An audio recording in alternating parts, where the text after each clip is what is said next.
Assalamualaikum warahmatullahi wabarakatuh. Salam sejahtera untuk kita semuanya, sahabat-sahabat. Mudah-mudahan semua senantiasa dalam kesehatan ya, senantiasa dalam kebaikan-kebaikan.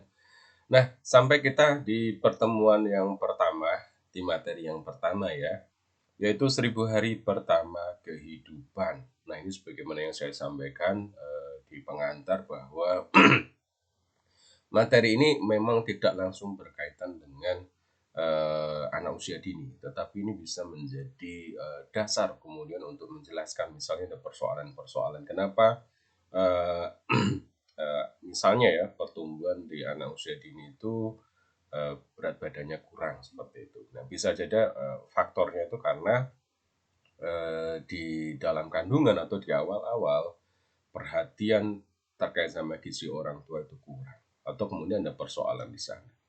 Sehingga dari situlah saya menganggap ini hal yang penting gitu ya. Nah, apa saja pembahasan kita? Saya akan menyampaikan ada 4 poin, yaitu pengertian, lalu kemudian dampak bagi tumbuh kembang, asupan gizi yang dibutuhkan dan juga peran orang tua. Nah, yang pertama yang disebut dengan 1000 hari pertama kehidupan itu apa sih sebenarnya? Dan itu dimulainya kapan?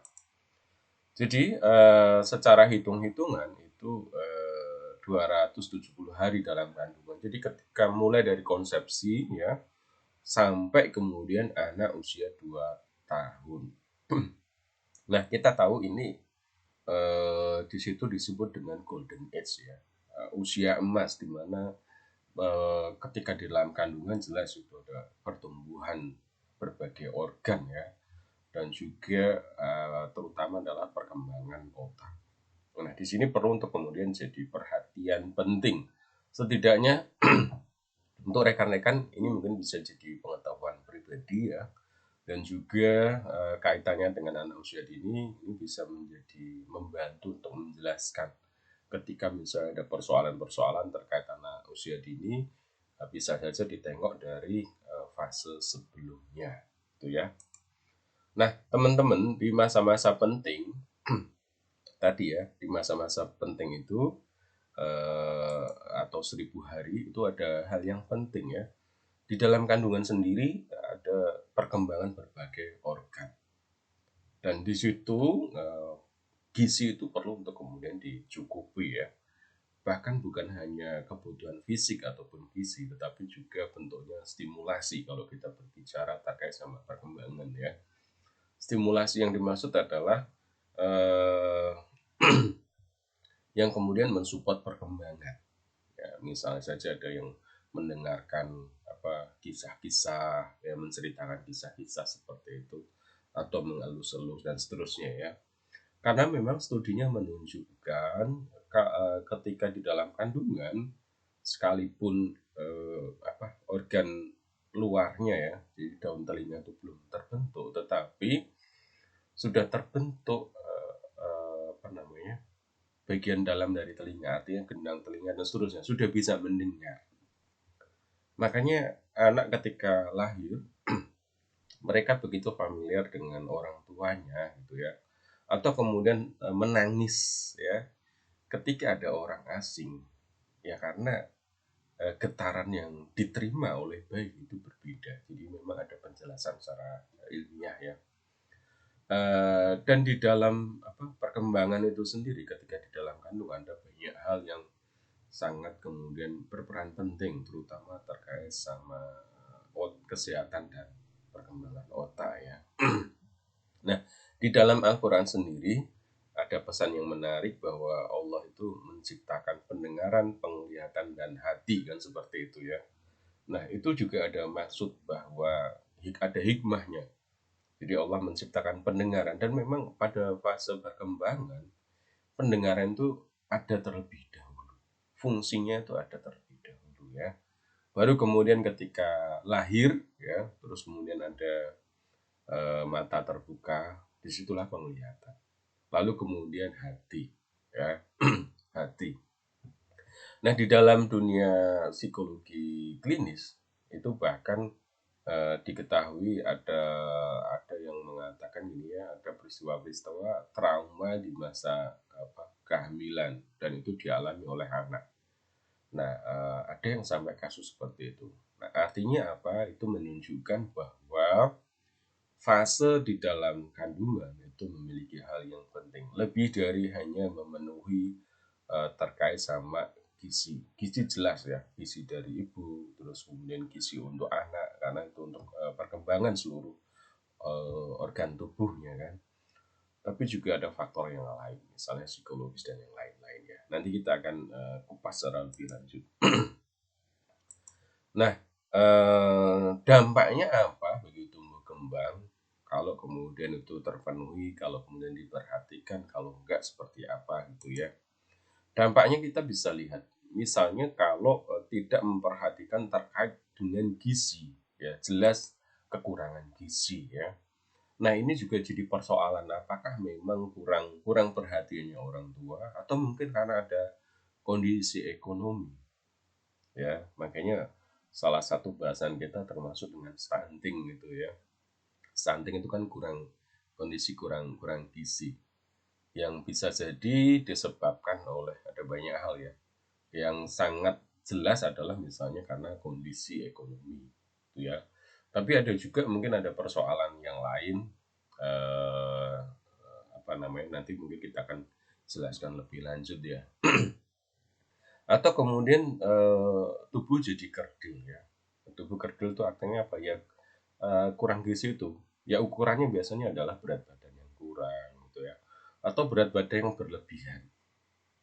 Nah, ini juga nggak bagus ya, artinya apa, ketika di masa-masa kehamilan itu kan memang ada berat badan yang ideal ya, terutama untuk janinnya. Jadi usia kehamilan sekian, berat badannya mesti sekian dan seterusnya gitu ya. Nah kalau kurang itu biasanya dokter akan menyarankan untuk menambah konsumsi tertentu atau kemudian memberikan resep vitamin-vitamin tertentu ya. Bahkan kemudian juga ini fase penguatan tulang seperti itu juga ada apa ya, ya resep tersendiri lah. Mungkin rekan-rekan nanti bisa dalami lebih lanjut juga ya. Ada juga gangguan pertumbuhan. Jelas kalau kemudian kurang itu akan mengganggu pertumbuhan ya. Nah, pertumbuhan di sini kita tahu bahwa pertumbuhan dan perkembangan itu kan berjalan seiring ya. Kalau misalnya ada hambatan di dalam pertumbuhan otak misalnya, akan berpengaruh juga ke perkembangan. Bagaimana kemudian kemampuan anak menangkap informasi, kemampuan anak untuk mengingat, belajar dari lingkungan akan berpengaruh itu. Dan bahkan ada studi menunjukkan, ini studi ya, di rekan-rekan bisa buka di bukunya Harlock di psikologi perkembangan. Studi menunjukkan stres yang dialami ibu saat hamil itu berpengaruh pada perkembangan janin. Terkhusus berat badan kurang, mudah rewel. Jadi anak lahir dengan berat badan kurang dan biasa menangis ataupun rewel, sulit untuk ditenangkan. Artinya apa, ini menjadi perhatian bagi kita semuanya, dan nanti mungkin kita akan bahas juga ya bagaimana konsep kesehatan lebih dari hanya soal bebas dari gejala-gejala fisik, tetapi juga ada psikologis. Nah, di sini kita berbicara stres gitu ya, yang kemudian itu juga berpengaruh. Jadi kalau kemudian kita ketemu akhirnya kan di sini kita bisa menjelaskan kalau anak kok rewel terus, dan rewelnya ini mungkin lebih dari biasa dari anak-anak yang lain, ya mungkin ada persoalan di sini. Nah itu nanti rekan-rekan kan bisa menjelaskan akhirnya, bisa memberikan penjelasan, bisa mengetahui, syukur-syukur nanti bisa mengedukasi sehingga tercegah hal-hal sedemikian. Lalu bagaimana peran penting dari orang tua, apa yang bisa dilakukan? Jelas terkait sama gizi ya, memberikan asupan gizi ya, asupan gizi di sini ini sudah hal yang wajib ya. Syukur-syukur kalau kemudian mungkin saya tidak tahu persis kalau di kita apakah ada misalnya makanan tambahan gitu ya untuk ibu hamil, dikhususkan seperti itu ya, yang dari pemerintah Kalau saya kurang tahu itu nanti mungkin kita bisa searching. Kalau anak-anak kan ada itu ya ketika bosan itu kan diberikan gitu. Ya ada atau enggak sebenarnya adalah tanggung jawab kita, orang tua terkhususnya ya. Dan kemudian memberikan stimulasi. Ya misalnya ini studi lagi ya menunjukkan kalau eh, itu di bukunya siapa itu ya, ada di psikologi perkembangan juga, itu studi diberikan ke anak-anak ketika masih di dalam kandungan itu diperdengarkan musik tertentu. Ketika sudah lahir itu dites, diperdengarkan lagi. Ternyata untuk musik yang dulu pernah diperdengarkan ketika di dalam kandungan, anak itu semacam memiliki atensi, seolah-olah sudah belajar, mengingat gitu, memberikan perhatian. Sedangkan musik yang berbeda, mereka tidak memperhatikan. Nah, ini artinya apa? Stimulasi. Kedekatan itu bisa dibangun sejak di dalam kandungan. Mulai dari mengelus, terus kemudian cerita gitu ya. Bahkan kita, di tempat kita ada yang kemudian kalau pengen anak cewek dibacakan surat Maryam seperti itu ya. Terus kemudian kalau cowok dibacakan surat Yusuf dan seterusnya. Nah, tujuannya di situ ada harapan untuk kemudian juga anaknya biar akhlaknya bagus gitu ya, sesuai dengan yang ada di situ. Nah, ini saya kira juga hal yang apa bagus ya, untuk kemudian kita pahami.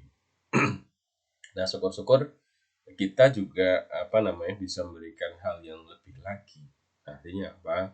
Coba mungkin dibuat semacam kurikulum ya, pendidikan anak sejak dalam kandungan, dan mungkin seperti apa nih yang apa namanya bisa dilakukan gitu ya. Misalnya contohnya artinya apa? Enggak sembarang untuk kemudian cerita. Misalnya kancil nyolong timun lah misalnya, itu kan pesan yang di dalamnya kan kurang bagus ya. Nah itu. Nah berikutnya menjaga kesehatan psikologis. Nah selain kemudian terkait sama gizi, stimulasi, penting juga untuk kemudian menjaga kesehatan psikologis ya. Bagaimana kemudian tidak stres.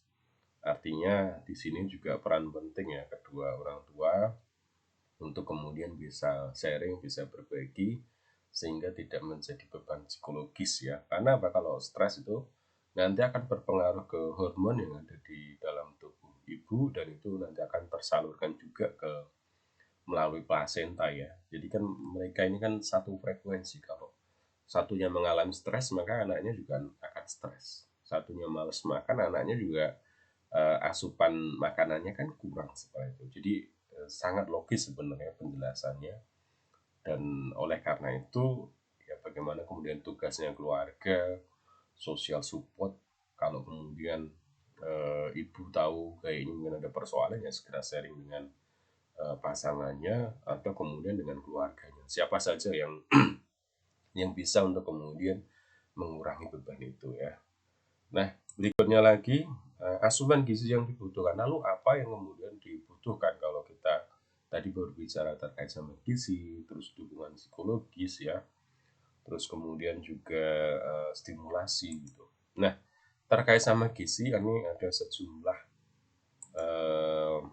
apa nih asupan yang kemudian diperlukan untuk ibu hamil ya. Nah, ini artinya apa? Ini sejumlah, bisa saja mungkin ada referensi yang lain yang memang di luar ini tidak masalah ya. Artinya ini sebagai pengetahuan, kalau ada referensi yang lain silahkan ya. Ada asam folat ini kan membantu mencegah cacat lahir pada otak dan saraf. Nah ini bisa didapatkan dengan jeruk ya, berbagai jeruk, dan kemudian ada alpukat, tomat, terus kemudian pepaya. Ini sebenarnya hal-hal yang di sekitar kita itu banyak ya, dan kadang katakanlah satu buah itu bisa mengandung yang lain. Maka dari itu kita juga ini saya kira juga bersyukur ya, bahwa ini kan lebih lebih murah saya kira ya dibandingkan dengan beli vitamin dan seterusnya. Kalau beli vitamin saya kira juga mahal ya. Misalnya kayak pisang itu kita beli 10.000 itu bisa beberapa hari. Tapi kalau kita berikan vitamin gitu, ya mungkin hanya dapat berapa biji kan gitu kan ya. Artinya apa? Tidak semua kemudian harus melulu yang sifatnya produk dari pabrik ya.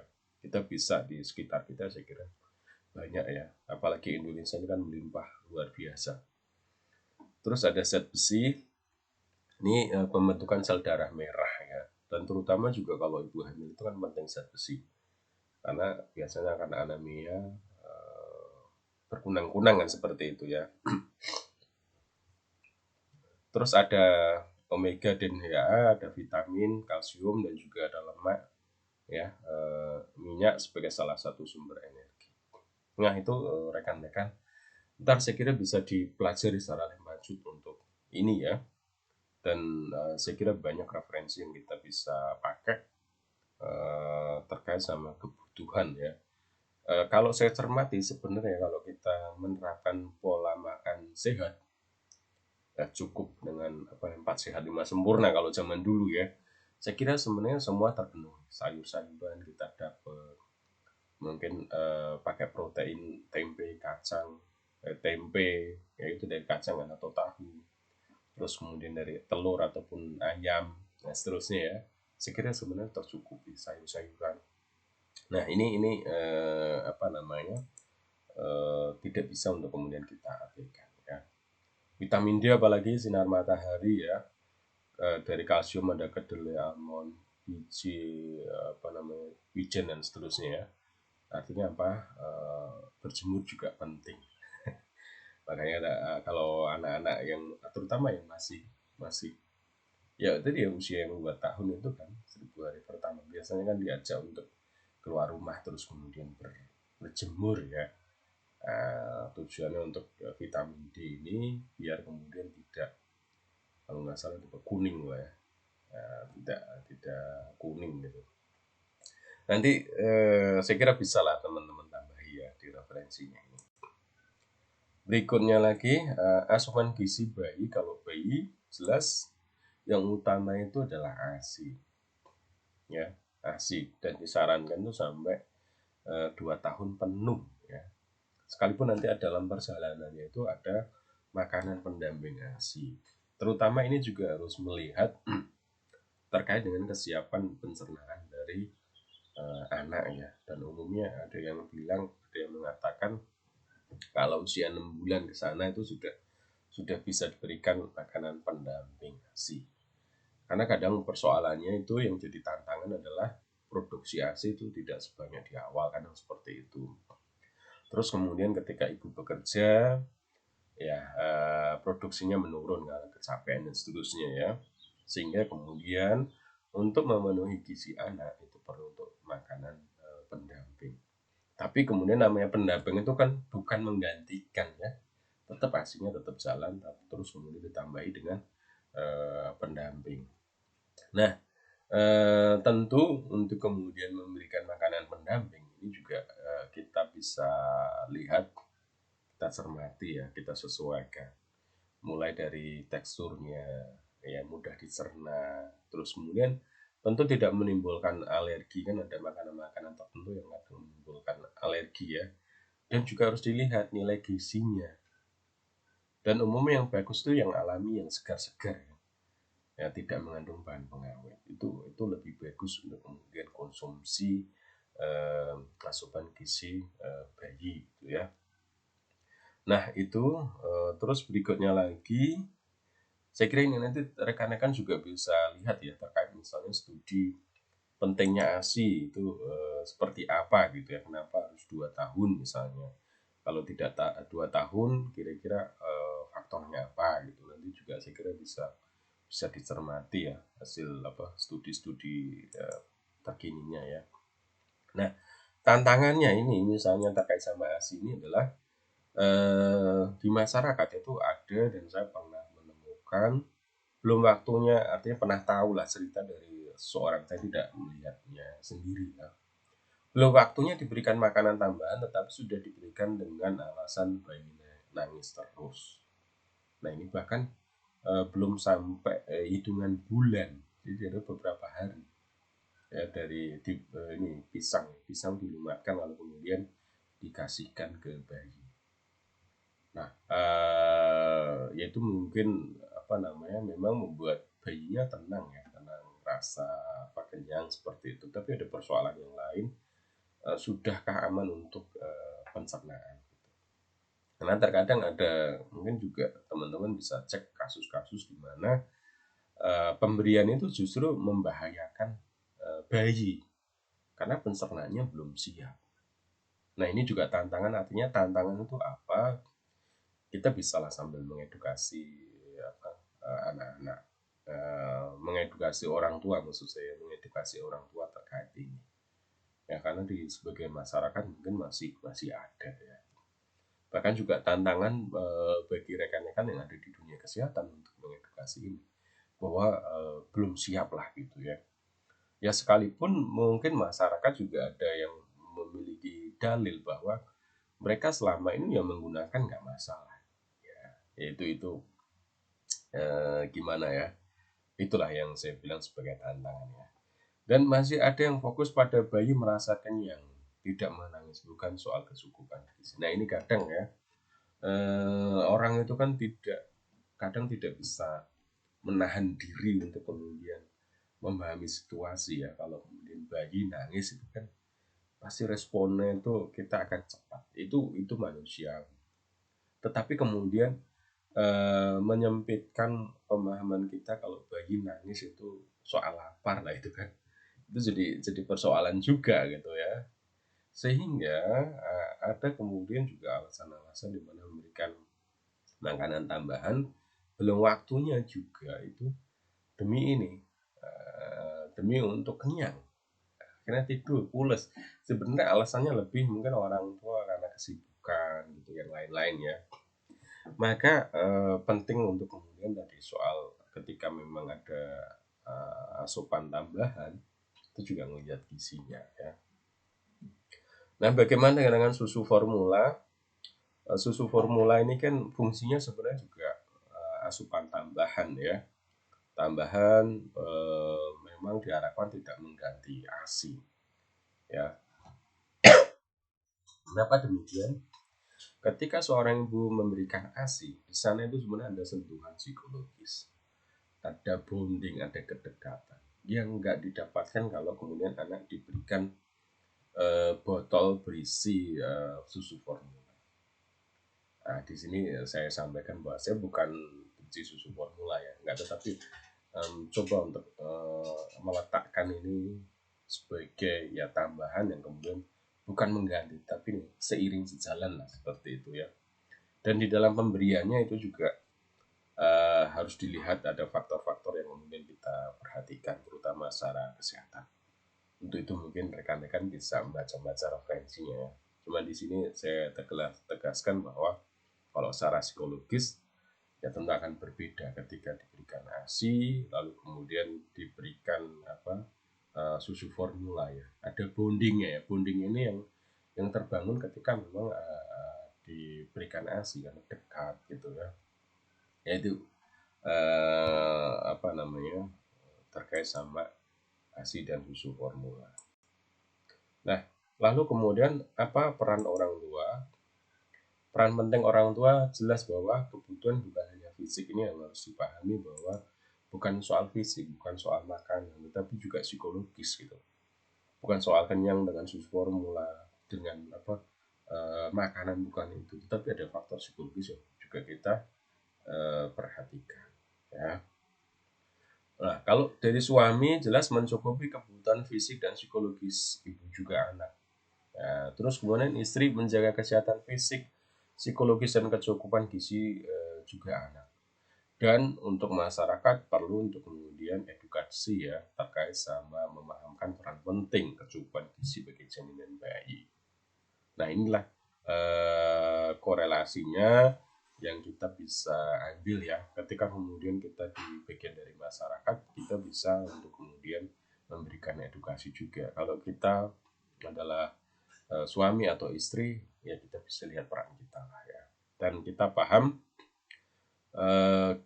bukan hanya gizi tapi ada kecukupan yang lain. terutama terkait sama kesehatan. Nah, demikian rekan-rekan 1000 hari pertama kehidupan. Mudah-mudahan bermanfaat dan cukup bisa dipahami. Kalau ada yang mau didiskusikan, silahkan ya. Bisa tulis di kolom chat atau juga melalui WA Group. Demikian dari saya. Ingat untuk subscribe, like, comment, and share. Terima kasih. Assalamualaikum warahmatullahi wabarakatuh.